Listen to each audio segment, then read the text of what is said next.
जादोपुर।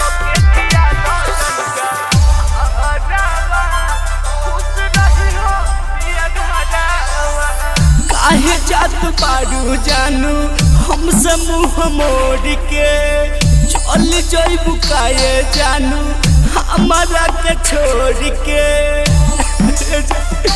सुनना हर बात में काहे जात बारू जानू हमसे मुँह मोड़ के चल जइबू काहे जानू हमारा के छोड़ के। एक ही पूरा मुरसा पहनावा एक ही पूरा मुरसा पहनावा हम के खिया दो जनजा हरावा खुश रही हो पिया घरावा हम के खिया दो जनजा हरावा खुश रही हो पिया घरावा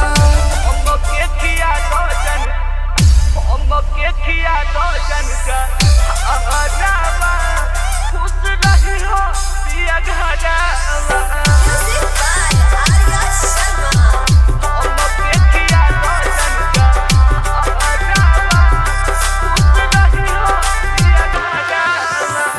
बचपन के प्यार गोरी पल में तू करइबू हमारा के छोड़ी तू तो ससुर चली जाइबू।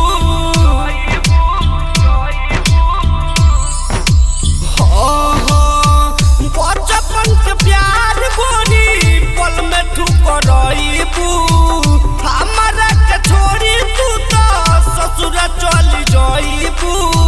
होई जब विदाई कुहकी मानावा होई जब विदाई कुहकी मानावा हम के किया तो जनजा हरावा खुश रही हो पिया घरावा हम के किया तो जनजा हरावा खुश रही हो पिया घरावा।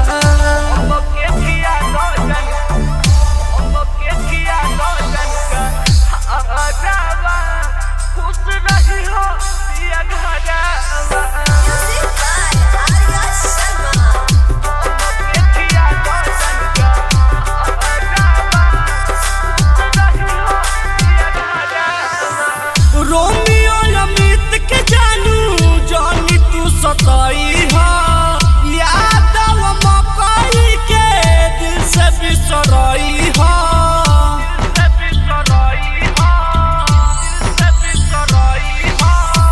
रोमियो अमित के जानू जानी तू सताई हा याद मकई के दिल से बिसराई हा। भूल जाई हा तुम्ही लानावा भूल जाई हो तुम्ही लानावा हम के किया दो जनजा हरावा खुश रही हो पिया घरावा हम के किया दो जनजा हरावा खुश रही हो पिया घरावा।